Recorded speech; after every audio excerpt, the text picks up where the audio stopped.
Good evening. The topic I have today is ER positive breast cancer, a rapid review. My first study is adjuvant aromatase inhibitor versus tamoxifen following chemotherapy for perimenopausal breast cancer patient. This was a study from Netherlands Cancer Registry where stage 1 to 3 CA breast patients who had ER more than 10% and who received adjuvant chemotherapy and endocrine treatment were included. 2,300 women were considered perimenopausal based on the age group between 45 to 50 years.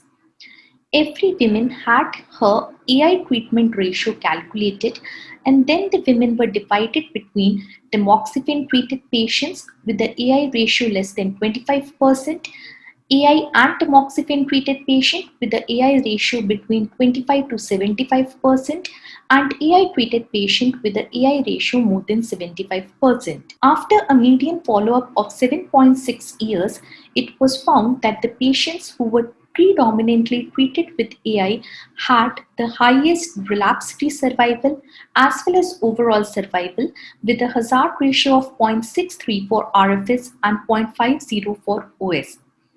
When ratio was used as a continuous variable, it was found that every 10% increase led to a reduction in RFS by 5% and OS by 10%. So the authors concluded that ER positive CA breast patients who were between 45 to 50 years and who had achieved post-chemo amenorrhea derived statistically significant RFS and OS benefit, and this should be the choice in all such women with a strict monitoring of ovarian function.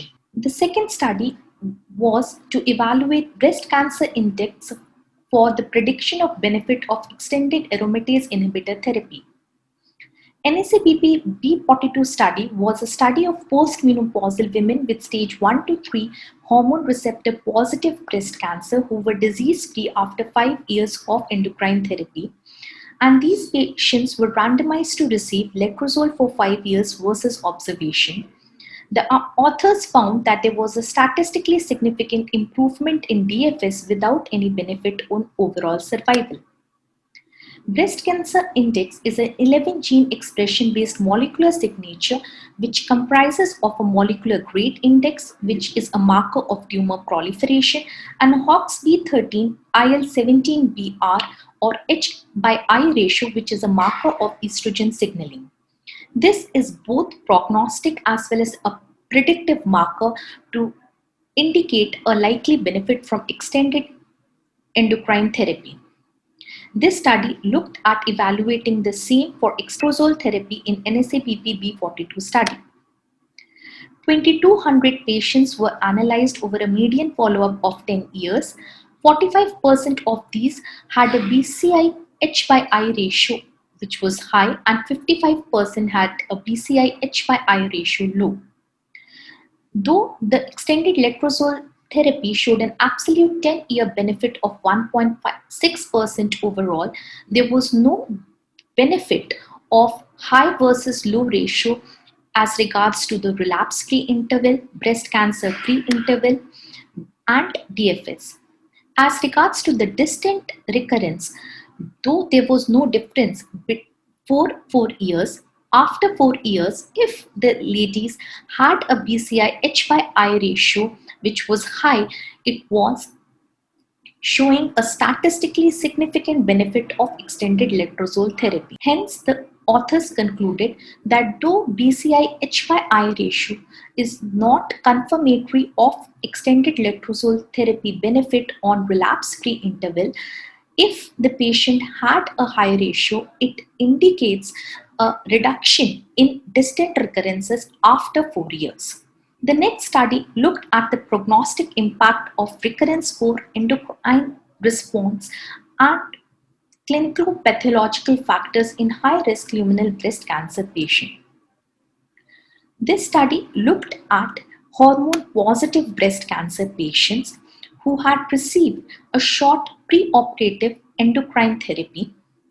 The patients were considered high risk if they had upfront N2, N3 disease, grade 3 disease, Ki67 more than 40%, a recurrence score more than 25, or a post-endocrine treatment response of Ki-67 less than 10%.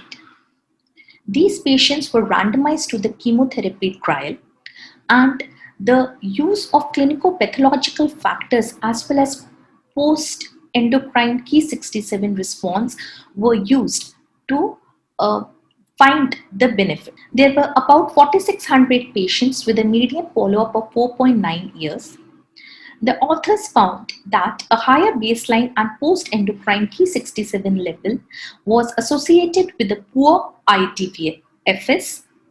Among the CT cohort, higher recurrence score, tumor size, and nodal status were associated with a poor disease-free survival.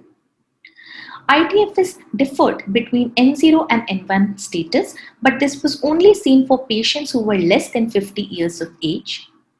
Among patients who had more than 4 lymph nodes positive, lower recurrence score was associated with a better IDFS.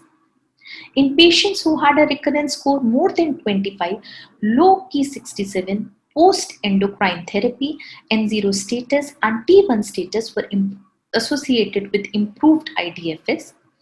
ET responders had higher invasive disease-free survival than ET non-responders. The next study looked at the effectiveness of adding everolimus to the first-line treatment of advanced breast cancer patients in premenopausal women who had experienced progressive disease while receiving SERM therapy.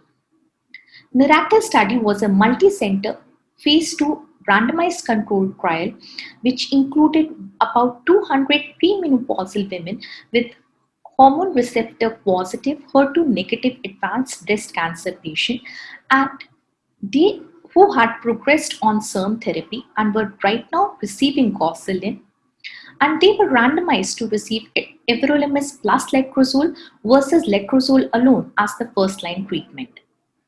Importantly, patients in the letrozole group were permitted to cross over to receive everolimus with letrozole if the patients had progressive disease.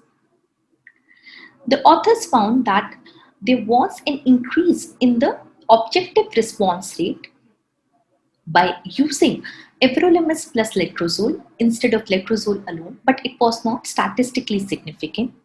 The clinical benefit rate, which was CR, PR, and ST for a period of at least 6 months, was significantly higher with the combination of everolimus and letrozole. The median progression-free survival was also longer with everolimus and letrozole as compared to letrozole alone. The authors also found that median PFS after crossover was also about 5.5 months. Hence, it was concluded that there is a chance of a longer PFS with an mTOR inhibitor in combination with aromatase inhibitor as compared to aromatase inhibitor alone after progression on SERM therapy. And it was also concluded that everolimus was able to overcome endocrine resistance and was effective even for patients treated with the same endocrine agent after progressive disease. This study looked at stereotactic radiosurgery for brain metastasis in hormone receptor positive HER2 negative breast cancer patients.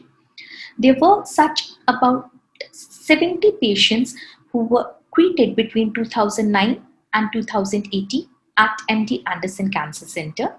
The median age was about 53 years. The number of brain metastases were less than 4 in 88% and more than 4 in 11%.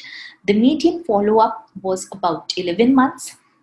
70% of the patients had radiation necrosis and 53% of these patients had brain mets as the first distant mets. 35% of these patients received 2 or more sessions of SRS, and the mean time between them was about 14 months.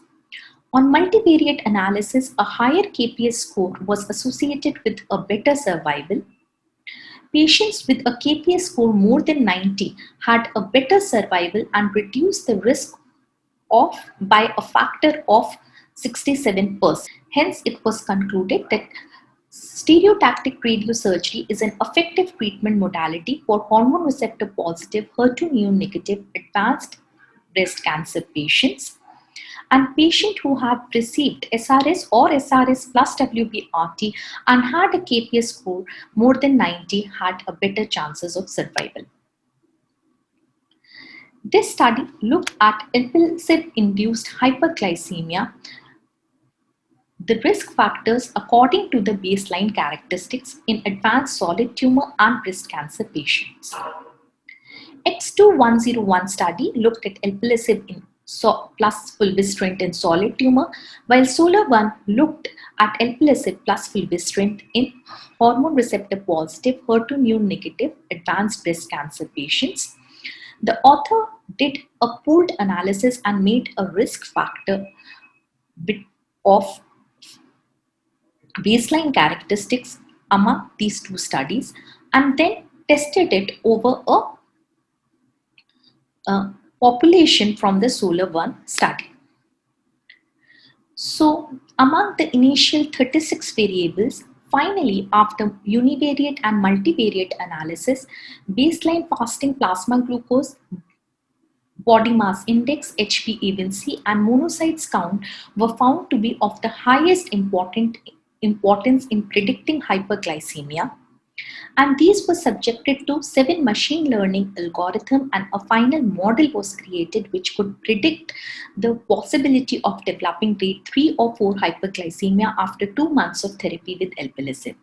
It was found that the risk of developing hyperglycemia was higher in the patients who were classified as high risk based on these criteria in the training set as well as in the test set.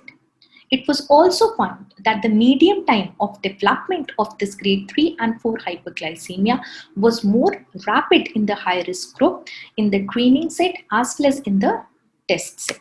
Not only the all grade hyperglycemia but also the grade 3-4 hyperglycemia were higher in the high risk group. The majority of the low risk group patients required only one anti-hyperglycemic medicine, while the majority of high risk patients required an addition of one or more anti-hyperglycemic medications. Hence, this model based on baseline fasting plasma glucose, body mass index, HbA1c, monocytes, and age tells us the risk factor for developing grade 3 or 4 hyperglycemia during alpelisib treatment, and we should be more cautious in these patients. But it was also noted that although high risk patients developed higher rates of all grade or grade 3-4 hyperglycemia, most of them continue treatment with alpelisib. The next is a phase 1b study of alpelisib versus bupralizumab combined with tamoxifen plus goserelin in premenopausal women with hormone receptor positive, HER2 negative advanced breast cancer patients. It was found that the maximum tolerated dose was not met for both alpelisib and bupralizumab. The recommended phase 2 dose for alpelisib was about 350 mg and bupralizumab was about 100 mg. The commonest grade 3 or 4 treatment emergent adverse events were hypokalemia, hyperglycemia, and skin rash for alpelisib, while the increase in ALT and AST and anxiety for bupralizumab. Treatment discontinuation due to these side effects was seen in about 19% patients in alpelisib, while it was seen in 54% patients in bupralizumab. Hence, though both of them demonstrated clinical activity, alpelisib in combination with endocrine therapy may be potentially more tolerable as regards to bupralizumab. The last study is a randomized control phase 3 study of entinostat, which is a HDAC inhibitor in combination with exemestane in patients with hormone receptor positive, HER2 negative breast cancer patients. It was found that the addition of entinostat led to an increase in the progression-free survival from 3.7 months to 6.3 months, while the overall survival was not reached in both the arms. There was an indication of increase in the overall response rate and the clinical benefit rate with the addition of entinostat, but it was not statistically significant. However, there was a significant increase in the duration of response from about 5.6 months to about 13 months.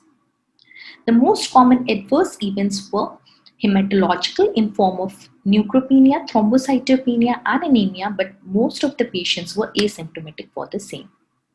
Hence, it not only improves the median PFS, but it is quite tolerable. Thank you very much.